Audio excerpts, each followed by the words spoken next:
Hi guys, welcome to Bible Breakdown. We're doing Isaiah chapter 28. So the start of this chapter is titled Woe to Samaria. So just getting into it, for verses 1 to 4, I wrote that to start out, drunkenness was the main topic brought up due to it being a significant problem for the people in that area. And that area was Ephraim. I also wrote that it leads to evil and can decrease the quality of life. So those 4 verses is really putting judgment over the people that cater to getting drunk all the time and is just always in a state of drunkenness. Then moving on to verses 5 and 6, I wrote that it is a reminder of the restoration that the Lord brings to us, because the things that we lack can be made new through God. So verse 6 says, a spirit of justice to those who sit in judgment, and strength to those who repel attacks at the city gate. And for that, verse 5 was mentioning when the Lord will be the ruler of all nations. Now for verses 7 and 8, I wrote that it illustrates the evil and damage that drunkenness can do to somebody.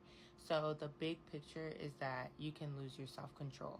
And those verses is talking about priests and like people of power stumbling over being under the influence of wine and beer and all these other alcoholic beverages. It says they are muddled in their vision, they stumble in their judgment. Indeed, all their tables are covered with vomit.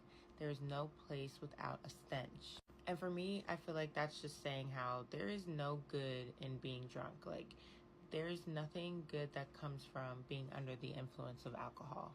So the purpose of all this being said is to teach these people a lesson, and the response to that from these people are verses 9 and 10. So I wrote that the lesson being taught is being mocked and overlooked by the people that's supposed to receive it. They believe this message is fit for an infant.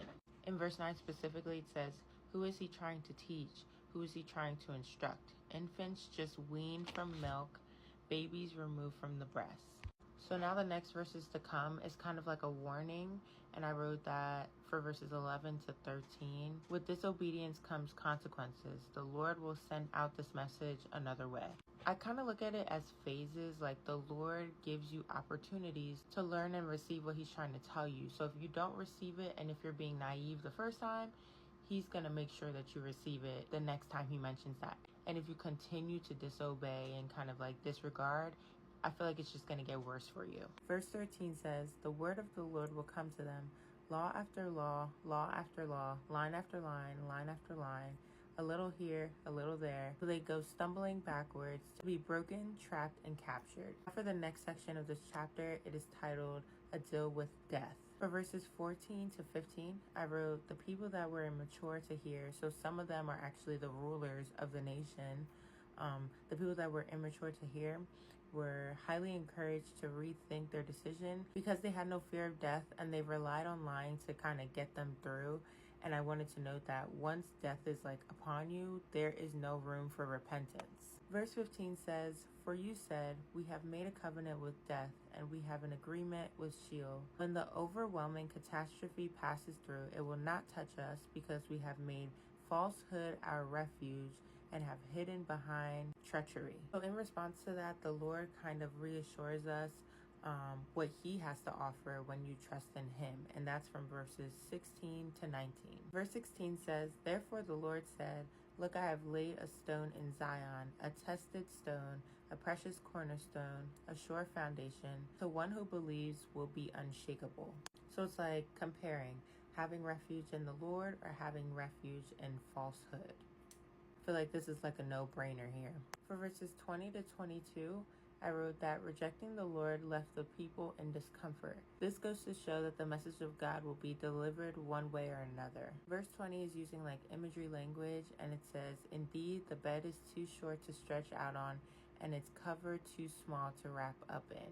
And I feel like if you've ever been in a situation like that, it is not the best. Like, you're not very comfortable to sleep. Like, there's just something that's always bothering you. And I feel like living without God and like making deals with other things that has no firm foundation will lead you to discomfort. And now to end the chapter, the last section from verse 23 to 29 is titled God's Wonderful Advice. And I wrote, this section relates the work of God to the work of a farmer, and how they both have the knowledge that they need to move forward. I also stated that every tool that they use and everything that they do is for a purpose towards the bigger picture.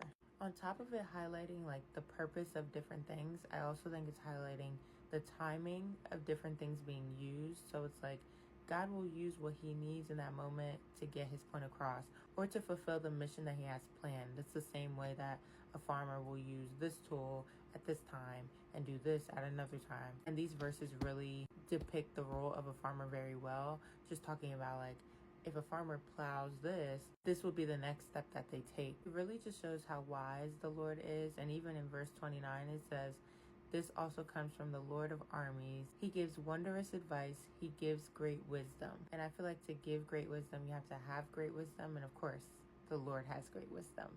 But yeah, that is all I have for you guys. That is the end of this chapter.